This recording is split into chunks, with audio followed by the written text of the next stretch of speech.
we have quite a lot to do as a people. We had issues before this election that I believe strongly we need to look at in the area of diversification, looking at we look at the land area we have and the level of development we've had. 923,677,000 square kilometers of area. You will expect that we need to be a lot more focused on economic activities. And what I've noticed is that if you look at elections everywhere in the world, it doesn't really to a large extent disturb business. But the way it is in Nigeria today is business is at a standstill because of the elections.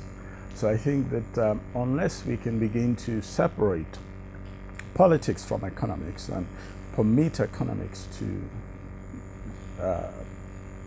move on in the process of political activities, we're losing a lot on a daily basis. How has tourism contributed to the development of the Nigerian economy? It has not really yet occurred to us that tourism is important to move us out of where we are today. If you look at what other countries are doing, if you look at the statistics of Nigeria, let's take Lagos, for example. With a population of 25 million people plus, that's approximately the size of about 32 African countries. And then you have 180 kilometers of beachfront property wasting away. You have about 216 kilometers of lagoon front property untouched.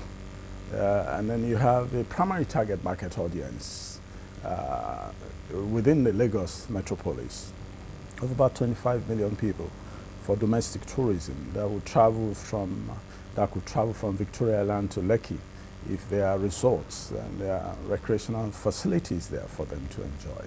So until we begin to understand the importance of us realizing that petroleum is actually a byproduct of tourism.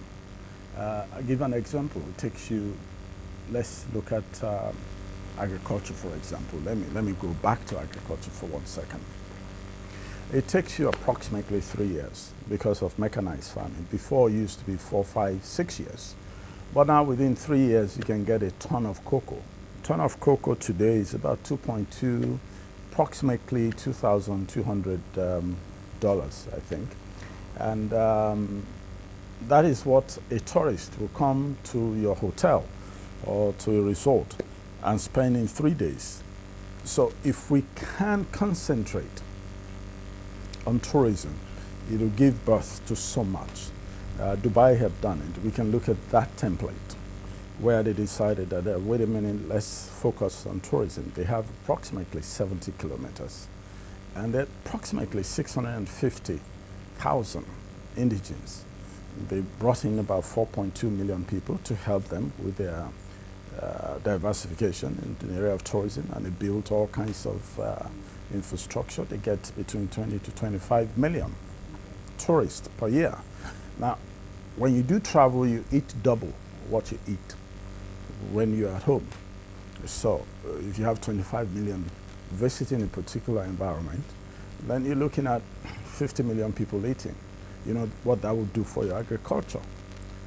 Jamaica, it's on 11,000 square kilometers of area with approximately 2.9 million people. They get 3.2 million tourists on an annual basis. So we cannot go wrong. There are approximately 700 million people of African descent living in diaspora, the largest by any tribe to be living outside of their immediate environment. And these 700 million people can be ushered back to the continent to add value. If you look at the landscape of Lagos, the background of that was really based on the returnees from Brazil, the Fernandes, the Thomas, the Kutis, the Ransom Kutis, the Daroshas. Now, if we can stretch out a welcoming hand and give them some level of security, give them some level of comfort, and tell them that, listen, and give them an opportunity to establish in Africa, specifically Lagos for now, or Nigeria, you find out that it will help not just business tourism, recreational tourism, cultural tourism, heritage tourism. All of that will be enhanced, will just explode. And then petroleum will be like 10 pence. You said the tourism sector is just kicking off. But do you think the government is looking towards this sector, especially when we talk about the diversification of the economy at this point? We only deal with whatever sells. And because we're in an economy of tomorrow, let's see what we can get today, tomorrow. We do not belong in the mindset of the long term of building infrastructure for tomorrow's people. We believe strongly about what we as a people today will eat. It's all about to eat its own. And to a large extent, a lot of us grew up with a mindset that let me start and succeed overnight. Let it happen overnight for me. And I think a lot of people that are in power today basically looking at how they can and what they can showcase in 4 years or maximum 8 years, that they can show people that have built this number of roads and this number of houses. Their focus to a large extent is about quick wins, the low hanging mangoes. So I think to a large extent tourism is in the back burner. And because there are not too many tourism practitioners, and what you find is that few people will decide that I want to go into tourism. They rush to get a franchise of a hotel, and that's it. That's just accommodation. That's just a part of it. That's not even the beginning of it. You've got to first determine what you want to do, what type of tourism. What do you want to be known for? Kenya today is known for safari tourism.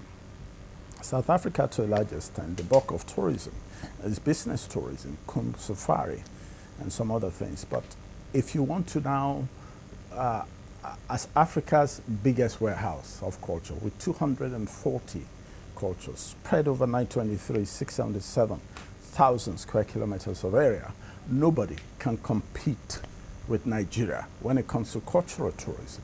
So once you've decided that you want to do cultural tourism and you have the land space of close to 1 million square kilometers of area, your focus at that point will be to say, fine, I'm taking advantage of my advantage.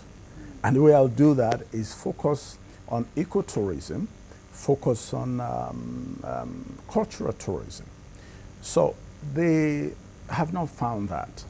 And I think it's really not up to government, because it's not a government-driven endeavor. It's a private sector driven program. So what challenges do operators like yourself are facing in the sector? You have issues with electricity. We know that is happening all over Nigeria today. With what is it that we're playing with now? Is it 3,000 megawatts or 2,500 megawatts? When South Africa, with 51 million people, have 49,000 megawatts. We are grasping with, and we're being promised 4,000 megawatts, maybe 2, 3, 4, 5 years down the line. And of course, when you're talking about tourism, it's a 24-hour process. As a matter of fact, you need electricity more in the daytime than at night, because there's so much you need to do. So when it's not in their radar and it's not a focus, private sector will suffer, because then we've been talking for years about tourism development fund to help the industry, because you find that in Nigeria today it's all about short-term investments, it's all about trading, it's all about oil, it's all about quick money. So what you find is that unless you have a subvention or you have some kind of support for the sector. Let's talk about the opportunities, the potentials in the tourism industry in terms of providing employment opportunities, employment generation for the teeming youths. 1 out of every 4 jobs in the world is tourism related. Okay? From domestic, international tourism, 1 out of 4. And you're looking at from area of business tourism, religious tourism, educational tourism, archaeological tourism, sports tourism. 1 out of every 4 jobs anywhere in the world is tourism related. So there's nothing that can create jobs like tourism. Because what you find is that it's an opportunity that touches basically everybody. There's no entry level to tourism. You don't have to have a PhD to be a practitioner, or you don't have to have a master's degree in hospitality management or in hotel management to be a partaker in the industry. All you've got to do is to just have interest in it. From the entry level of being a waiter, from being a waitress, from being a cook, from being a cleaner, from being security, from being artifact creators, from being sellers, from being tour guides. We're talking about jobs can be created so fast because it takes maximum 2 to 4 weeks to train somebody to be a tour guide. You can imagine if we get 1 million people coming to Lagos today, that will create automatically, if you need tour guides, you need to get a minimum of about, it's usually 1 person to maximum 6 tourists. So if you divide 1 million by 6, that's the number of jobs you create. And you're talking about something that doesn't require that you have to wait for 2, 3, 4 years before you start reaping the benefit like agriculture. Or something you have to wait 2, 3, 4 years before you can begin to partake or go to a university first to get a first degree, to get a master's before you can get a job. Now, we have entering the job market on an annual basis, I understand, close to 4 million youths, if I'm correct.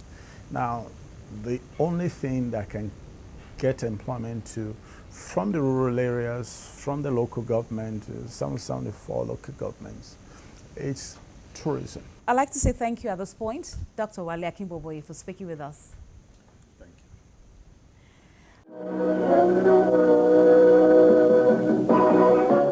And that will be all on the program. Let's continue our interaction as you send us your email and tweets. Thank you for watching. I am Bolaji Akinwale.